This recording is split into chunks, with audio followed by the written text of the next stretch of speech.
ये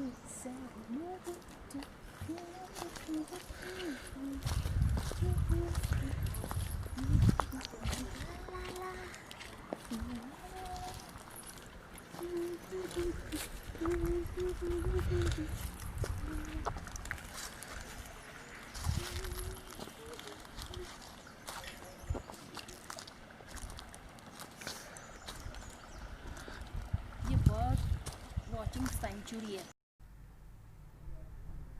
तो देख रहे हैं आप कितने शानदार नज़ारे हैं। जी हाँ, ये अपना हिमालय पर्वत है और ये मैं आज आपको करा रही हूँ हिमालय दर्शन। ये जो पहाड़ है ये कौसानी के पहाड़ है जिसे मैंने अपने कैमरे में कैद करने की कोशिश की है। मैं यहाँ से अब बहुत ज़्यादा दूर नहीं हूँ। तो स्वागत है आपका एक बार फिर से मेरे channel Rashmi the solo traveller में। तो इस बार मैं आपको कराने वाली हूँ एक बहुत ही खूबसूरत जगह की यात्रा जिसका नाम है पंगोट। जी हाँ, बिल्कुल सही सुना आपने, पंगोट। दोस्तों, आप सब में से बहुत सारे लोग नैनीताल तो बहुत बार आते होंगे, बहुत बार। परंतु नैनीताल से 11 किलोमीटर आगे हिमालय दर्शन के ठीक 11 किलोमीटर आगे जब हम एक डेंस जंगल में जाते हैं तो हमें दर्शन होते हैं पंगोट के। ऐसे पंगोट कोई डेस्टिनेशन नहीं है, ये एक जगह है, परंतु प्राकृतिक नज़ारों से भरपूर बहुत ही खूबसूरत जगह।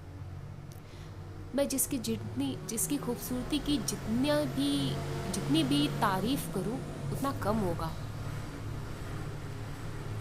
आगे की यात्रा मैं आपको अपनी स्कूटी के साथ दिखाऊंगी। तो ये है वो हिमालय दर्शन। सुबह के वक्त ये नज़ारा और भी खूबसूरत होता है।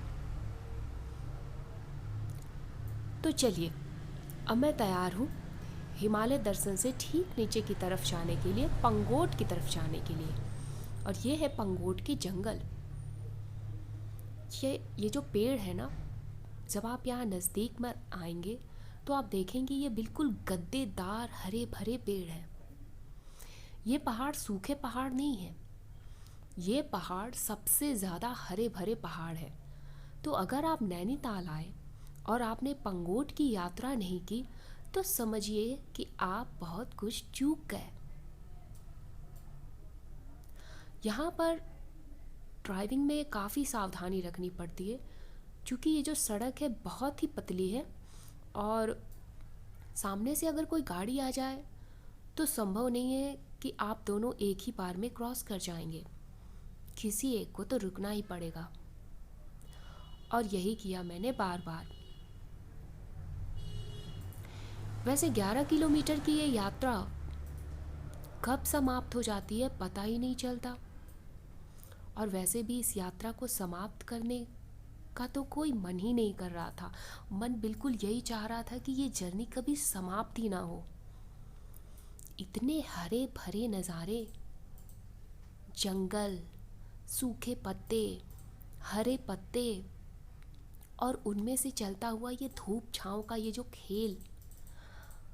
आपको पता है, मैं अभी यहाँ सुबह के 10 बजे आई हूँ और यहाँ बहुत ज़्यादा ठंडक है, बहुत बहुत बहुत ज़्यादा ठंडक है। मतलब ये कि जब भी आप यहाँ आएँ अपने गर्म कपड़ों के साथ ही आइएगा। बिना गर्म कपड़ों के आप अगर यहाँ आएंगे तो ये आपके लिए बहुत नुकसानदेह होने वाला है क्योंकि दोस्तों यहाँ की जो ठंड है ना वो बिल्कुल चुभती सी है, मतलब बिल्कुल अंदर छेद कर रख देने वाली। तो आप यहाँ लापरवाही बिल्कुल मत कीजिएगा। हिमालय दर्शन के ठीक नीचे ये जो मेरी स्कूटी जा रही है, ये स्कूटी समझिए बंद करके ही जा रही है, लेकिन फिर भी मुझे इसे बार बार स्टार्ट देना पड़ रहा है क्योंकि रास्ता बहुत ऊबड़ खाबड़ है।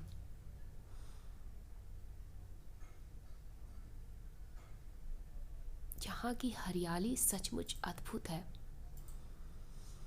और वो जो मैंने आपको दृश्य दिखाया ना बिल्कुल शुरू में, वो बिल्कुल पंगोट जंगल के नीचे हम एक ऐसी जगह पर पहुँचते हैं जहाँ पर कि गेट बंद रहता है मतलब वहाँ जल्दी कोई नहीं जाता।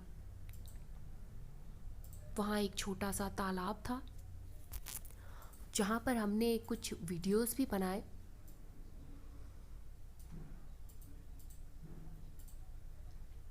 तो ऐसी जगह है, अगर आपको खोजनी है, अगर आप शानदार जंगल को एंजॉय करना चाहते हो और वहाँ की चुभती हुई ठंड का मज़ा लेना चाहते हो, तो पंगोट में ये करने को सब कुछ है। और मैं एक बात बता दूं कि पंगोट जाना जाता है बर्ड सेंचुरी के नाम से। तो अगर आप बर्ड्स के शौकीन हैं तो यहाँ पर प्रवासी पक्षियों का डेरा होता है। पंगोट में आगे बहुत सारे रेस्टोरेंट और होटल्स हैं। ओयो के होटल्स भी हैं और बहुत शानदार होटल्स भी हैं। पंगोट और कुछ नहीं, सिर्फ बर्ड वॉचिंग और यहाँ के दृश्य के लिए ही जाना जाता है। ऐसी हरियाली और 11 किलोमीटर का ये जो लंबा सफ़र है, ये जल्दी नज़र नहीं आती। आप देख रहे हैं सुबह के 10 बजे हैं, परंतु ये धूप छाँव का कैसा खेल हो रहा है पहाड़ों में। सचमुच इसे बयां कर पाना बिल्कुल नामुमकिन हो रहा है मेरे लिए, लेकिन फिर भी मैं अपने कैमरे से आपको दिखाने की इसे पूरी कोशिश कर रही हूँ। अगर आप फोटोग्राफी के शौकीन हैं तो पंगोट का ये जंगल आपके लिए बिल्कुल आदर्श है। आप यहाँ पर रोड पर भी, मतलब बीच रोड में, बहुत सारी पिक्स ले सकते हैं। आप देख रहे होंगे जल्दी कोई गाड़ी मुझे क्रॉस नहीं कर रही, क्योंकि यहाँ ट्रैफिक बिल्कुल है ही नहीं। जो भी लोग दिल्ली से आते हैं वो नैनीताल होकर लौट जाते हैं। इधर आने की जल्दी कोई कोशिश नहीं करता जब तक कि वो यहाँ पर काफ़ी दिनों के लिए ना आया हो। अगर आप यहाँ पर काफ़ी दिनों के लिए आते हैं नैनीताल में, तो ही कुछ लोग आपको बता सकते हैं पंगोट के बारे में। पंगोट एक बर्ड सेंचुरी है। यहाँ पर लोग वाइल्ड फोटोग्राफी करने के लिए भी आते हैं। तो बहुत जगह यहाँ पर यह भी लिखा हुआ है कि हॉन्टिंग प्रोहिबिटेड, और ये करना ज़रूरी भी है। ये जो नज़ारे देख रहे हैं ना, ये मैंने बिल्कुल टॉप से लिया है। पता है ये किस सिटी के नज़ारे हैं? ये है हल्द्वानी। नैनीताल के बिल्कुल टॉप पर जब आप जाते हैं तो हल्द्वानी सिटी को बिल्कुल देख सकते हैं। मेरे कैमरे ने इसको कैद करने की पूरी कोशिश की है। शाम का नज़ारा है और अब मैं अपने घर लौटना चाहती हूँ। ठंड काफ़ी बढ़ चुकी है। मेरी यात्राओं में मेरे साथ बने रहने के लिए शुक्रिया। मिलते हैं जल्दी फिर अगली यात्रा में। रश्मि द सोलो ट्रैवलर।